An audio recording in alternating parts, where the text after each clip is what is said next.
Hi guys, my name's Shiels down here at Trafford Golf Centre in Manchester, and today I've got my hands on the new Ping i25, the progressive iron that suited more to kind of mid-handicappers and maybe even starting to get into the single figure handicap. Because it is a progressive iron, the longer irons are forgiving, they're a bit more offset. As you go into the shorter irons, they get less offset, not less forgiving, they've still got a nice level of forgiveness to it.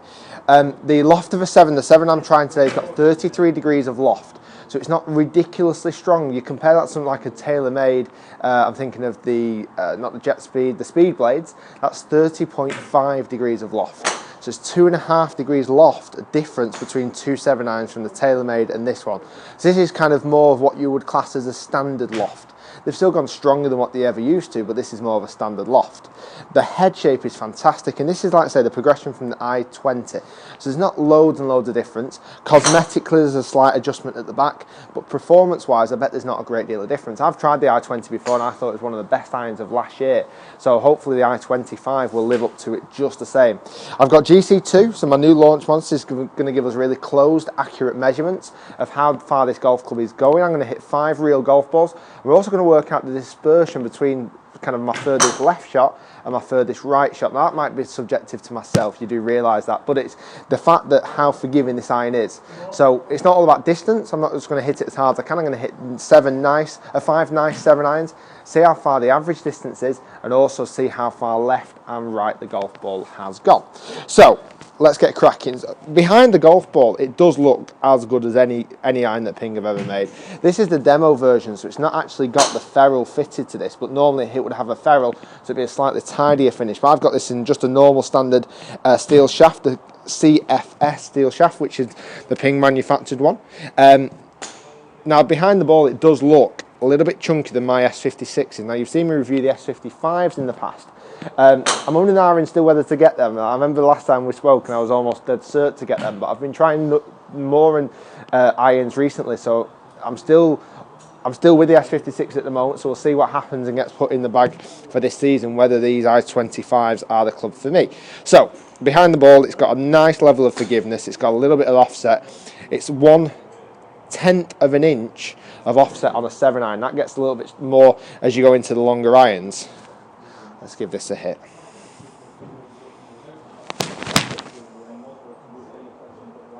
It felt good, it launched well, and it looks like it's gone a fair distance, 170 yards. Now my normal 7-iron would be about 168, so it's gone a little bit further than that. I think this is 1.25 degrees stronger than my normal 7-iron, so it's gone a little bit further because of that.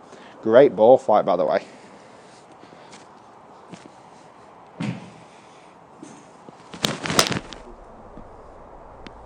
Oh, it's up there forever. And it's a really good, it kind of penetrates and then rises. So it'd be interesting to see what the spin figures are. The spin figures look quite high at the moment, but I don't think that feels like it's losing me any distance. That's still gone 171 distance-wise, so a decent enough hit for the iron that I've hit there. Let's hit a couple more.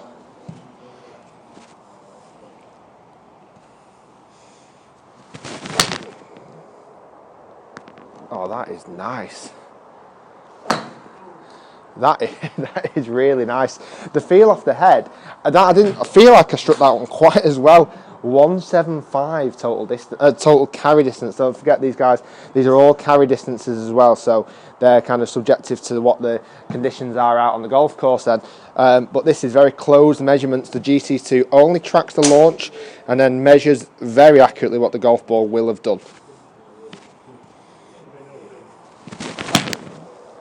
That one will be interesting. That one didn't feel quite as good. So I'm going to see kind of how far that one's gone. So that didn't feel quite as good. And it's still gone 170.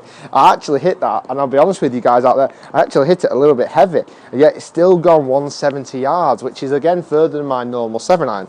Let's hit one more, so we've got the 5.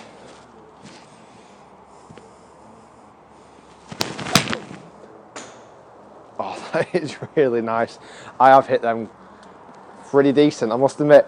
169, so total carry distance there, if I get the GC data up on screen now. So if we have a look at it together, my average carry distance there was 171, so longer than my normal 7-iron. Like I say, I reckon that's 3 yards longer than my normal 7-iron.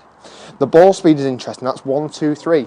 Now I know, again, from my normal 7-iron or 7-irons that I've tested in the past, around the 120 mark is pretty good. I know the TaylorMades were getting about 123, 124, and the Ping there has got 123 average ball speed, so very, very hot off the face. Launch angle just under 20 degrees, which is ideal, so it's 19 degrees of launch angle. Now the interesting one is how far from my furthest left shot to my furthest right shot. I realise this is subjective to myself. I can't hit perfect golf shots every single time. I try to do my best on YouTube for you guys, but I can't do it every time. My furthest left shot was 9.2 yards left, so still hitting greens, you take that. And my furthest right shot was 2.6 yards to the right. So not too bad at all, really. So I'm quite pleased with that dispersion. What's that, 11, 12, almost 12 yards, just under 12 yard dispersion. That would still be hitting greens every time. So guys, the Ping i25, nice. I like it. Like I said, I did love the i20. I thought it was one of the best irons of Ping have made last year. Certainly for that market where it's kind of the mid-handicap, wanting to get into low handicap range, and it's really pitching up against something like the Titleist AP2, or like I said before, the TaylorMade Speed Blades. It's a really good golf club, solid golf club. I think the Speed Blade would probably go a bit further than this because I've done tests on that before, but generally this iron is pretty awesome. Because guys, that was the Ping i25 using GC2 technology down here at Trafford Golf Centre in Manchester. If you enjoyed the video, give it a thumbs up, comment below. If you've tested these golf clubs, how did you find them? How did they feel? And also what I'd like to do is check me out on Facebook and Twitter and subscribe to the channel. The more subscribers I get, the more videos I shall do. Thanks very much for watching. Ping i25, love it.